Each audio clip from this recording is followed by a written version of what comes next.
Bonjour à toutes et à tous et bienvenue sur Grand Lille TV, en notre compagnie bien évidemment pour ce jeudi 3 mai. En images, en 8 minutes, voici l'essentiel de l'actualité du jour. D'abord vos prévisions météo, bien évidemment, le retour du soleil et du beau temps pour plusieurs jours jusqu'au week-end prochain. On aura du soleil et des températures en hausse dans la région dès aujourd'hui. Quelques passages nuageux, tout de même quelques cumulus de beau temps sans conséquence. Le vent va s'estomper et les températures vont remonter. Il faisait plutôt frais ce matin, mais on aura 15 à 16 degrés pour cet après-midi dans la métropole lilloise et des températures supérieures à 20 degrés ce week-end. On en reparlera bien sûr avec les prévisions complètes de la chaîne météo juste après cette édition. À la une de ce journal, tout d'abord un anniversaire et une question. Savez-vous depuis quand précisément l'île est-elle sous gouvernance française? Depuis le 2 mai 1668, soit tout juste 350 ans. C'est en effet avec le traité d'Aix-la-Chapelle que la capitale des Flandres est passée de l'Espagne à la France. Pour célébrer donc cet anniversaire, une quarantaine d'événements sont organisés actuellement et jusqu'en novembre à Lille. Des visites et circuits thématiques, des expositions, des concerts et même des événements sportifs. Il y aura d'abord le 25 mai au cœur de la Citadelle, le Festival international de musique militaire, un concert de 300 musiciens issus de 8 corps d'armée d'Europe et des États-Unis, également un bal versaillais le 16 juin à la salle du gymnase dans le centre de Lille, et puis encore une course à pied dans le bois de Boulogne le 24 juin.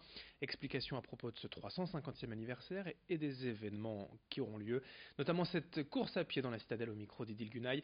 Elle a interrogé le directeur de cabinet de Martine Aubry à la mairie de Lille. On a la grande course sportive que nous organisons le 24 juin prochain, le dimanche, ouvert à tous, qui va permettre à la fois, de faire du sport, mais de découvrir l'histoire de l'île et de la citadelle, puisque tout le long des 8 km du parcours sportif, chacun le fait au rythme qu'il le souhaite, on n'est pas obligé de faire une compétition, c'est d'ailleurs pas chronométré. Il y aura des panneaux historiques pour apprendre et connaître l'histoire de l'île, donc il faut prendre le temps de s'arrêter, justement, c'est pour ça que ce ne sera pas une compétition chronométrée, et surtout fait unique quasiment dans l'histoire lilloise et de la citadelle. La citadelle sera ouverte pour que les coureurs puissent passer à travers les quartiers militaires, ce qui ne se fait jamais depuis la porte Dauphine jusqu'à la porte Royale, et donc vraiment embrasser toute la citadelle, toute l'histoire de l'île à cette occasion. L'autre actualité cette semaine dans la métropole lilloise est évidemment bien plus douloureuse. C'est en marge du meurtre d'Angélique. Les conséquences pour la famille de David Rameau, le meurtrier présumé, notamment son épouse âgée de 36 ans et ses 2 enfants qui étaient en vacances la semaine dernière lors du drame. Ils n'ont pas pu regagner leur domicile de Vambrechy, placé sous scellé par les enquêteurs. La maison en question a été vandalisée ces derniers jours et cette femme elle a reçu des menaces de mort via Internet.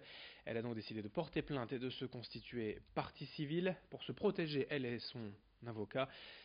Selon son avocat, justement, il s'agit d'une femme anéantie qui pense avant tout à la famille et aux proches d'Angélique. Je vous propose d'écouter Maître Hervé Corbanesi, donc son avocat au micro de Xavier Silly.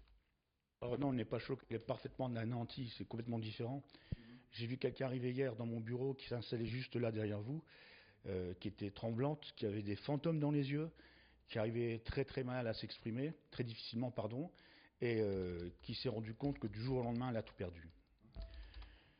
Elle ne pouvait pas un instant imaginer que cet homme avec lequel elle avait passé une vingtaine d'années en commun, qui vivait une vie normale, qui avait une vie sociale, tous deux, qui ont eu des enfants, qui travaillaient normalement, elle comme lui, et elle se rend compte à l'instant, et rétrospectivement, qu'elle a vécu avec un parfait inconnu.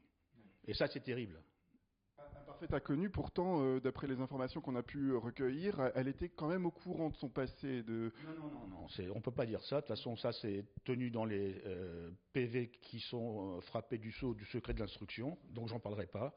Mais c'est pas aussi simple que ça. En bref, également dans cette édition, le 7e épisode de grève, aujourd'hui et demain à la SNCF. 2 nouvelles journées difficiles s'annoncent donc pour les usagers du train.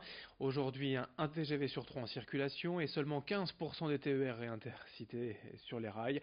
144 quarts de substitution sont quand même prévus et comme d'habitude toutes les infos sur ter.sncf.com. Dans ce journal également, on évoque tout autre chose. Si vous connaissez forcément déjà l'application Uber pour se déplacer avec un VTC, et depuis le mois de janvier dernier, l'appli Vulot propose une toute nouvelle approche développée par des étudiants. Le système n'a pas pour objectif de faire du profit. Là où Uber par exemple prend 25% de commission par trajet, Vulot ne prend rien du coup pour une même course. Les utilisateurs payent forcément moins cher et les chauffeurs eux gagnent un peu plus. Un deal gagnant pour tout le monde sans la pression également imposée par les grandes plateformes. Mais pour l'instant l'application Vulot peine à décoller. À Lille par exemple, une quinzaine de chauffeurs l'ont déjà téléchargé mais seuls 3 l'utilisent activement. Présentation et explication avec le fondateur de cette application Vulot au micro de Xavier Silly. J'aime bien faire qu'une seule chose à la fois, mais par exemple en ce moment il y a un gros problème avec la déclaration de TVA qui vient beaucoup du montage qu'utilisent Uber et Taxify sur des îles des Bermudes, etc. Et il se trouve que beaucoup de chauffeurs ont payé de la TVA à tort et ils arrivent entre eux en gros à détecter le problème, mais ça reste quelque chose où même les comptables se font avoir. Et là on pense que nous encore une fois via la tech, on peut finalement réussir via la tech à que ce problème compliqué devienne un problème simple. Donc qu'est-ce que c'est l'avenir de l'association et de Woulo? La même chose, Woulo reste gratuit, sans commission, sans abonnement, et nous on fait de la tech qui aide les chauffeurs et qui aide les gens à s'en sortir. On termine avec un peu de musique également dans cette édition, des ateliers d'éveil musical durant ces vacances scolaires à l'ONL, l'Orchestre National de Lille. À chaque séance l'après-midi, une dizaine d'enfants âgés de 5 à 9 ans viennent découvrir l'univers de la musique grâce aux percussions et aux contes. Il s'agit avant tout d'un moment où les enfants découvrent et essayent les différents instruments de l'orchestre et certains sont moins connus que d'autres, notamment le flexatone ou encore le vibraslap. L'objectif est surtout de permettre aux enfants de se familiariser avec les sons, les vibrations, le rythme, et chaque soir ils restituent ce qu'ils ont appris devant leurs parents lors d'un mini-concert. Explication quant aux objectifs affichés par l'ONL au micro d'Alexis Tessier. L'objectif de ces ateliers, c'est de permettre aux enfants de découvrir la musique. Peut-être qu'il y en a certains qui n'ont jamais vu tous ces petits instruments de musique, les sensibiliser à la musique, au son, et puis peut-être après les inciter à revenir, surtout au concert de l'Orchestre National de Lille. C'est pour que justement les enfants puissent découvrir un maximum de petits instruments qu'ils ne connaissent pas. C'est aussi pour se familiariser avec des sons assez différents, des manières de jouer différentes. Donc voilà, ils vont apprendre à faire des nuances, à faire des rythmes, à créer aussi. Ils vont aussi créer des ambiances musicales. Donc c'est pour développer un peu aussi leur imaginaire par le son et par la musique. Fin de ce journal, merci à vous de l'avoir suivi. Dans un instant, vos prévisions météo, du soleil aujourd'hui pour tout le monde, quelques passages nuageux sans conséquence, des températures qui remontent doucement aujourd'hui et qui seront encore plus agréables ce week-end sous le soleil, mais ça on en reparle dans quelques secondes à peine. Très belle journée à toutes et à tous, ensemble bien évidemment sur Grand Lille TV.